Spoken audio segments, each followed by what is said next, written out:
Hi friends, welcome to my YouTube channel. और आज हम अपनी लीनियर अलजेब्रा की लेक्चर सीरीज को आगे कंटिन्यू करते हैं।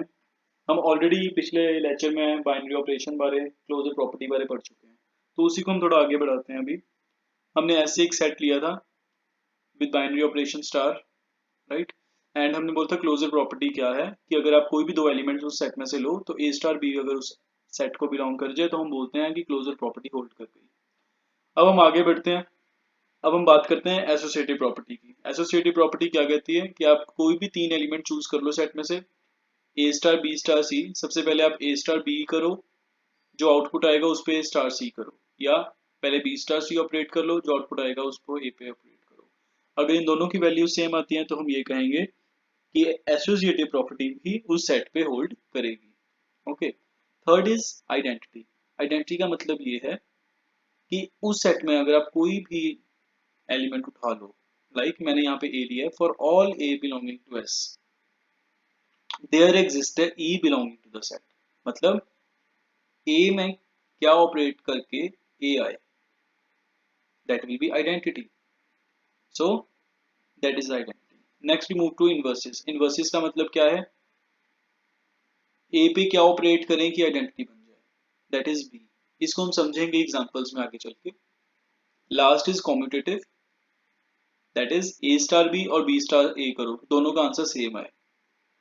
अगर ये किसी भी सेट पे पांच प्रॉपर्टीज लग जाएं, उस सेट को हम क्या बोलेंगे, that set is a abelian group.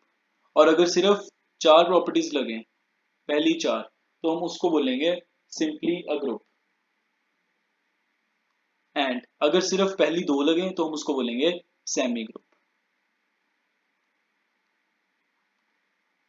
अब थोड़ी एग्जांपल से हम लोग समझते हैं कि क्या है ये group and all.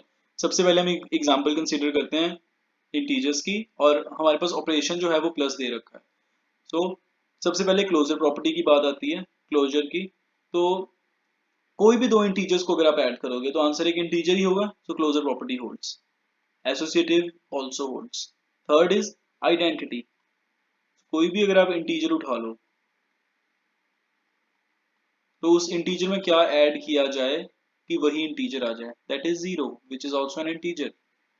So identity in case of integer is zero.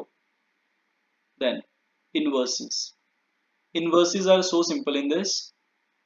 ए में इसको आप ऐसे देखो, ए में क्या ऐड किया जाए कि आइडेंटिटी आ जाए, आइडेंटिटी क्या थी, zero. So what is that, minus A. और माइनस ए तो इंटीजर को बिलोंग करता है ना। सो बेसिकली ये सारी प्रॉपर्टीज होल्ड कर गई। एंड मोर ओवर, आप कोई भी दो इंटीजर्स को जैसे मर्जी ऐड करो, answer will always be the same. So this is abelian group. z under addition forms a abelian group, right. अब हम और एग्जांपल्स देखते हैं। q rationals under addition, reals under addition. On the same lines you can say this कि अगर आप rationals ले रहे हो अंडर एडिशन, क्लोजर भी होल्ड करेगी, एसोसिएटिव भी, आइडेंटिटी भी इस केस में जीरो ही होगी, राइट। एंड इस केस में भी आपके पास जो इनवर्सेस आएंगे वो नेगेटिव के आ जाएंगे, राइट। सो इस केस में ये होल्ड करता है। And on the similar lines ये रियल पे भी होल्ड कर जाएगा। तो हमने यहाँ पे ये सीखा कि z under addition, q under addition और r under addition always form a abelian group. So we have one more question here. A star b is defined to be a raised to power b. So is this associative? तो associative के लिए हमें पता है कि हमने क्या करना होता है, a star b star c, पहले a star b ऑपरेट कर लो, that must be equal to a star b star c, फिर b star c। तो इसके लिए मैं काउंटर एग्जांपल कंसीडर करता हूँ, 2 star 3 star 2, right. Sorry, here it will be 3. So अब देखते हैं आउटपुट क्या आता है। सो ए स्टार बी कैसे डिफाइंड है, A power B, so this will be 2 raised to power 3 star with 2, this is 8, 8 star 2, that is 8 power 2, right। Now come to this side, 2 star, this will be 3 power 2, that is 9, 2 in 2 star 9, so this would be what, 2 raised to power 9. So clearly these two things are not equal. So associative यहाँ पे hold ही नहीं कर रही। And आप इसको easily mathematically भी prove कर सकते हैं। मैंने आपको एक काउंटर एग्जांपल से ये चीज समझा दी है कि एसोसिएटिव प्रॉपर्टी इस बाइनरी ऑपरेशन पे होल्ड नहीं करेगी, राइट। सो अभी हम अबेलियन ग्रुप बारे पढ़ चुके हैं, सेमी ग्रुप बारे मैंने आपको बता दिया है, हमने इसकी थोड़ी सी एग्जांपल सीखी है। सो अब हम मूव ऑन करते हैं रिंग पे, राइट। मेरे पास आर एक कोई सेट है जिसपे मैं दो ऑपरेशंस डिफाइन कर दिए, प्लस एंड मल्टीप्लाई।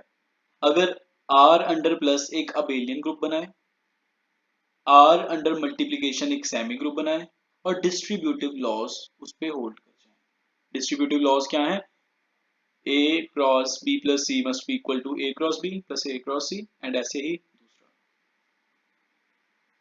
तो अगर किसी सेट पे ये सारी प्रॉपर्टीज होल्ड कर जाएंगी, उस सेट को हम क्या बोलेंगे? Under two operations that that set forms a ring.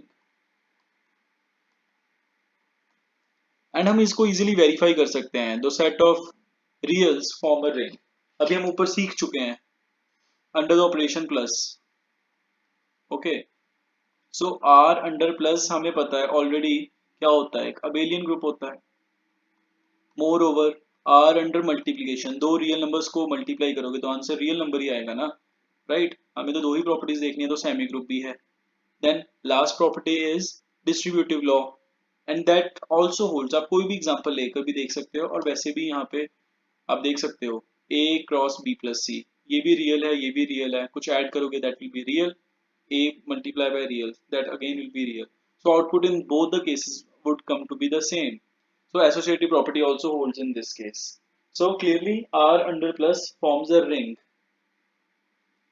So in the next video lecture we will learn about field and the definition of vector space. So thanks for watching the video.